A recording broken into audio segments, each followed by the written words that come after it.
না, ওগুলো তো র্যাব করলো 3 বার।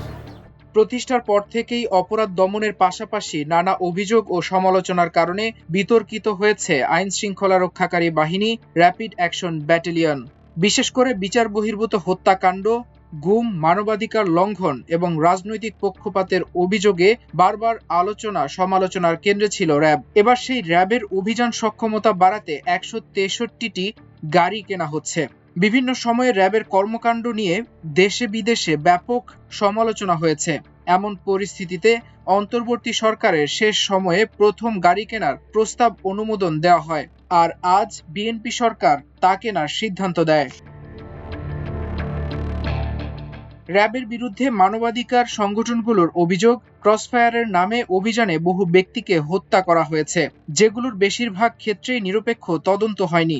আন্তর্জাতিক মানবাধিকার সংস্থা অ্যামনেস্টি ইন্টারন্যাশনাল ও হিউম্যান রাইটস ওয়াচ সহ বিভিন্ন সংগঠন র্যাবের বিরুদ্ধে গুম ও নির্যাতনের অভিযোগ করেছে।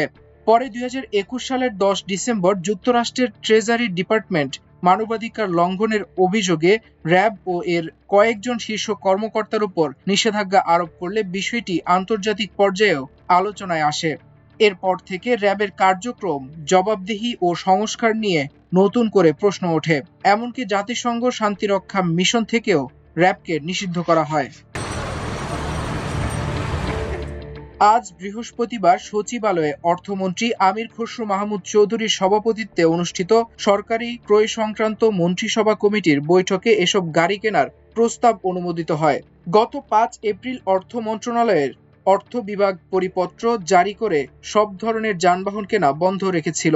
জাতীয় সংসদ নির্বাচনের আগে গত 26 জানুয়ারি তৎকালীন অর্থ উপদেষ্টা সালাউদ্দিন আহমেদের সভাপতিত্বে অনুষ্ঠিত অর্থনৈতিক বিষয় সংক্রান্ত উপদেষ্টা পরিষদ কমিটির বৈঠকে এসব গাড়ি সরাসরি কেনার জন্য নথিগত প্রস্তাব অনুমোদিত হয়েছিল। যদিও এই প্রকল্পটি নেওয়া হয়েছিল বিগত আওয়ামী লীগ সরকারের সময় 2018 সালে। তখন প্রকল্প মেয়াদে ব্যয় ধরা হয়েছিল 1034 কোটি টাকা। পরে 207 কোটি টাকা কাটছাঁট করে 2026 সাল পর্যন্ত প্রকল্প মেয়াদ বাড়ানো হয় এবং সংশোধিত ব্যয় দাঁড়ায় 827 কোটি টাকা। প্রকল্পের আওতায় মোট 1570টি বিভিন্ন ধরনের যানবাহন এবং 131টি সরঞ্জাম কেনার লক্ষ্যমাত্রা রয়েছে। ইতিমধ্যে 809টি যানবাহন ও 101টি সরঞ্জাম কেনাও হয়েছে।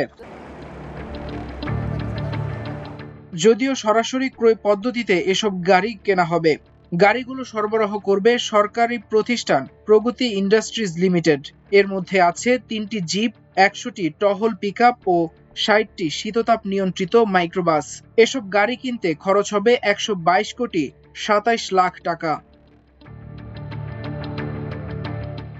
সমালোচকদের মতে র্যাব কখনো কখনো রাজনৈতিক উদ্দেশ্যে ব্যবহৃত হয়েছে এবং বিরোধী দলের নেতা কর্মীদের বিরুদ্ধে কঠোর আচরণ করেছে।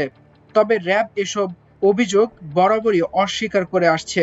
বাহিনীটির দাবি, তারা সন্ত্রাসবাদ, জঙ্গিবাদ ও সংঘবদ্ধ অপরাধ দমনে গুরুত্বপূর্ণ ভূমিকা রেখেছে এবং অভিযানে আইন মেনেই কাজ করা হয়েছে।